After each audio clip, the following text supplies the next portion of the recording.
ঢাকা ওয়াসার সাবেক ব্যবস্থাপনা পরিচালক তাকসিম এ খানের গ্রেপ্তার এবং দৃষ্টান্তমূলক শাস্তির দাবি জানিয়েছে ওয়াসার নিরাপদ পানি আন্দোলন নামে এক সংগঠন।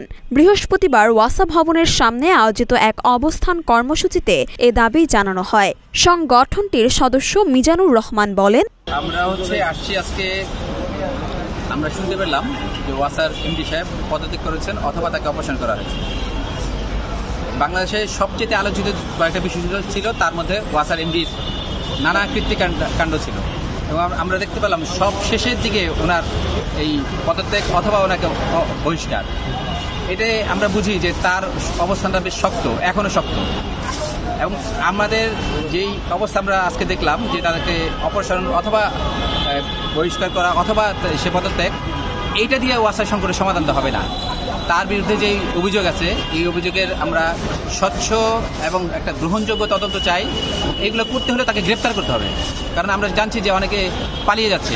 তো পালিয়ে যাওয়ার আগে তাকে গ্রেপ্তার করতে হবে এবং গ্রেপ্তার করার পরে স্বচ্ছতার সঙ্গে একটা জবাবদিহিমূলক বিচার ব্যবস্থার মধ্যে এই পুরো প্রক্রিয়াটা আমরা দেখে তার যথাযথ আমরা শাস্তি চাই।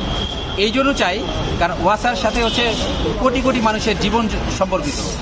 উনি আমাদেরকে মানে বছরের পর বছর আমাদেরকে ময়লা দূষিত বিষাক্ত পানি খাওয়াইছে। আমরা বহু চেষ্টা করে সংকটের সমাধান পাই নাই।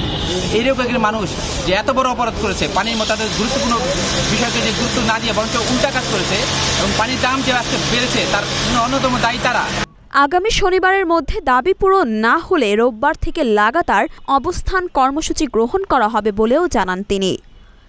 মরিয়ম মিম, ঢাকা পোস্ট।